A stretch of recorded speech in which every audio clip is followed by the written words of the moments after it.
Straight to the topical issue now. 32%, that's 64.3 million of Nigerians, do not have enough food to consume, according to the World Food Programme, an organization within the United Nations.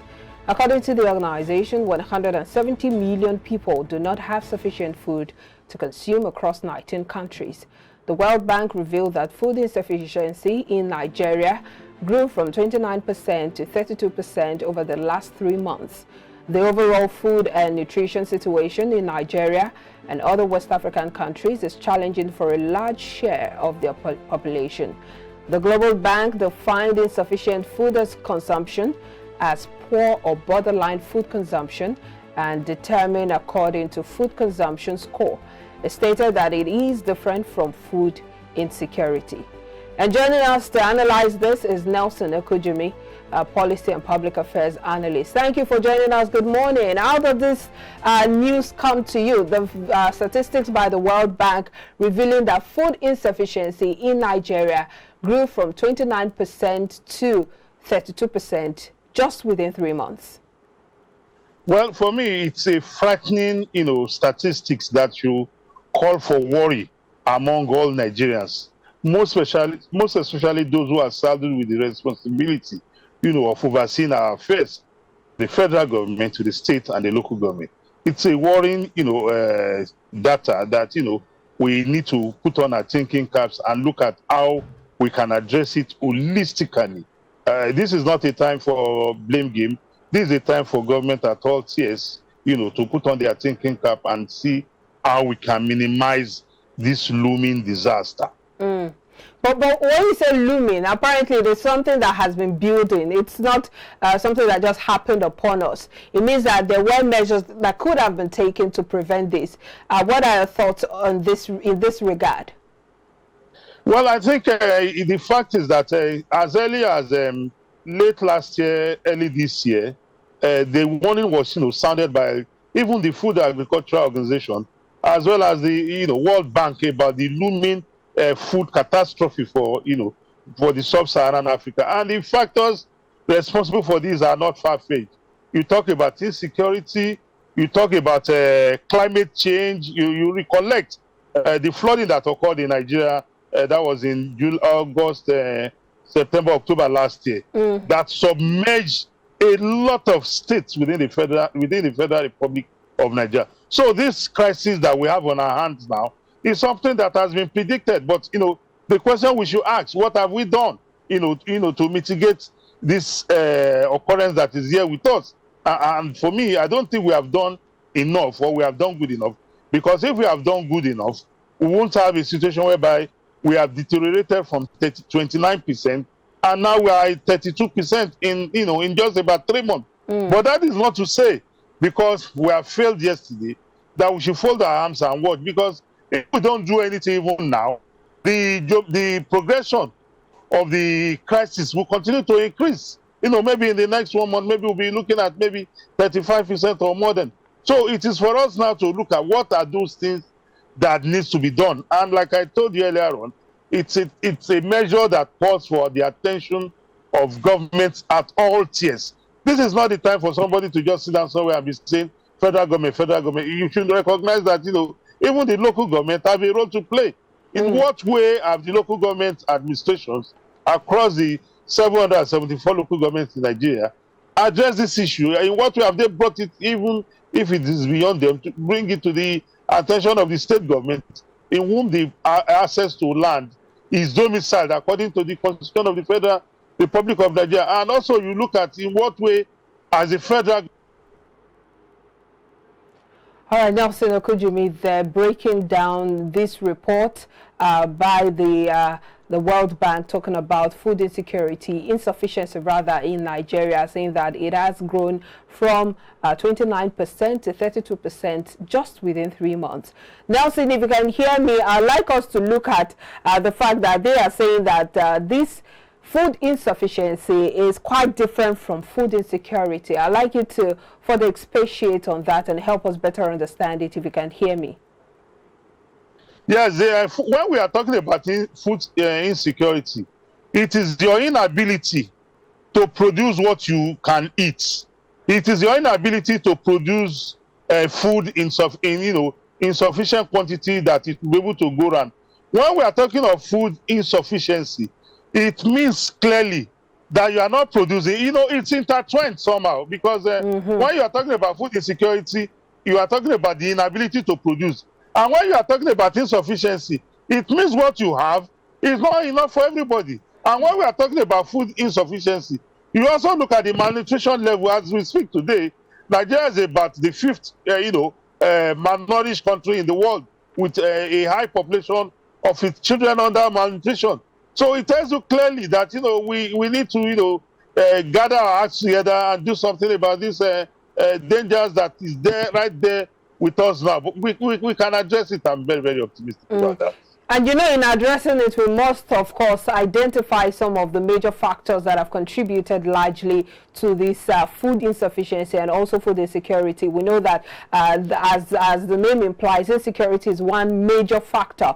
And you also talked about flooding. Let's look at the other issues that have contributed to these figures so that we can tackle them headlong. Yeah, some of the other factors that have contributed to it can also not be divorced from inflation.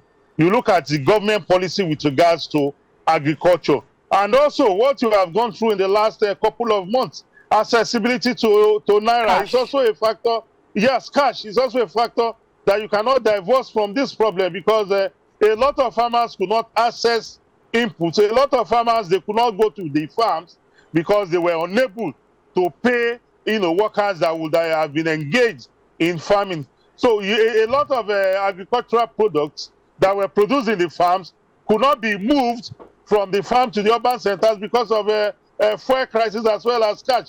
So these are so many other factors, are responsible. There are things we can see at the palms of our hand that these are the causes. And the question now is that, what are we going to do? How do we address this problem with an emergency solution, the way it is staring us in the face? And it looks like this isn't going away anytime soon, because as you mentioned, there is the issue with the cash crunch, and then the fuel, the hike in the price of fuel, and also the prediction that when subsidy is removed, we might have to pay as high as 750 naira per litre for PMS. And we know that the price of PMS affects the price of everything. Transportation is one major factor that farmers work with when it comes to transferring their goods, their produce from the farm to the market. How do you see all of this playing out in the coming days? Well, I think the government's investment in infrastructure will go a long way in addressing these anomalies. When you talk about fuel, don't forget, when we were growing up as youngsters, we recollect that one of the things we learned was that the railway was used to transport goods majorly from the rural areas to the urban centers. And then along the line, when we had the military administration, we had what was known as a D-free, direct federal roads intervention, whereby accessibility of roads. So even if we are going to increase the price of fuel as a result of the withdrawal of petroleum subsidy, which is inevitable, so long as we want to get our priorities right, we can't continue to subsidize the price of petrol. We need to let it go so that government can have more funds to invest, in our human capital development. So the factors that can be used to mitigate these problems are government, a more intervention in the agricultural sector. How is the government going to ensure that farmers are able to access more land? How is the government going to ensure that the price of fertilizer does not go beyond the reach of the farmer, in the rural areas? How is it going to ensure that the farmers can easily access credit and Indeed, talking about the bottlenecks and the ways to tackle them headlong, looking at this prediction or these statistics by the World Bank. Nelson, are you back with us? Okay, we've lost connection with Nelson, but we'll still... I'm with you. Okay, yes. So I'd like us to also look at the prediction, a scary one at that, saying that this food security situation in West Africa, according to the World Bank, is expected to worsen as the dry season progresses in the months ahead. What do you foresee, especially if you look back a little when Akinwumi Adesina was the Minister for Agriculture? He was one of those who pushed for dry season farming, and that was able to help, you know, deal with all of the challenges that the dry season comes with. What do you see in the offing for Nigerians, for the economy, even with this prediction? Well, even with this prediction, I think it is our responsibility and that of the media to put these issues on the front burner. You look at the issue of even the silos. How many silos how many functional silos do we have in the country to, you know, to store, you know, agricultural products even when they are not in season? A lot of agricultural products, one of the factors responsible for our, you know, food insufficiency is, you know, is the amount of wastages, you know, for agricultural produce that, you know, we produce. So how much are we investing? The investment in electricity, for example, if you are going to have silos need electricity or maybe alternative sources of power to preserve, you know, those agricultural produce that have been made in abundance. So going forward is for us as a people, because, you know, agriculture has always been the mainstay of our economy, right from, you know, when we were infants.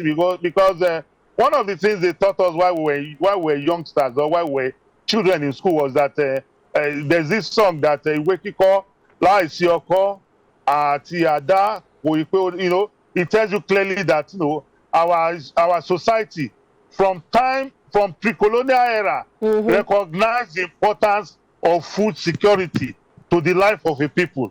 Because like we say even in Yoruba language that you know, it is what goes into the mouth, you know, that sustains life. And what goes into the mouth other than food? You cannot eat money, you know, you cannot eat your jewelry, you cannot eat your car, you know, you must take food, you must take water, and you must take something. So it's, you know, it's for us to put on our thinking caps, look at the problems, look at other crimes, how they have solved it, look at those ones that are within our human control. There are some factors that are beyond our human control for now, but we can mitigate those factors. When we talk about climate change, we're really pressed for time. I know that going into climate change is another body of thought, and I would not want to cut you in the middle of that. But let's look at the fact that we're almost, or should I say we're already in a transitioning period. By May 29, another government comes in, of course, and that would mean another administration and all of that. How do you see that affecting or maybe changing the face of agriculture, especially seeing this prediction? And you also mentioned that if nothing is done, then if the case or the situation may worsen. Yes, I believe as Nigerians, and in view of what the outgoing administration has achieved in terms of agricultural revolution, you look at the Anchors Borrower scheme, you look at intervention in the agriculture through the social intervention scheme. Like I told you, I was also a beneficiary some time ago in the Agri project, whereby as small-scale farmers, you know, we had people from the Agri, which was an arm of the social investment, you know, scheme, come to teach us farmers on, you know, modern, you know, ways of doing farming, as well as providing us tools. So I expect that the incoming government, realizing the achievement that have been made by its predecessor, we want to build on it. And it is also for us as a people, you know, to set the agenda like we are doing right now. And I'm aware that in the course of the campaign of the president-elect, he had engagements even with farmers. This is the time for the farmers, I'm talking about big-time farmers as well as, you know, small-scale farmers, to come together as a group, you know, and itemize those problems they are facing, so that we can get the listening ear of the government, both at the federal level, at the state, and at the local government level. Well, very, very intelligent and in-depth analysis as always. Nelson Okujumi, Policy and Public Affairs Analyst, thank you so much for your time. Thank you very much for having me. It's a pleasure. Thank you. Still to come after the break, the National Bureau of Statistics has revealed that domestic air transport fares increased by 66.36% in the last 1 year. We'll look at this in detail after the break. Stay with us.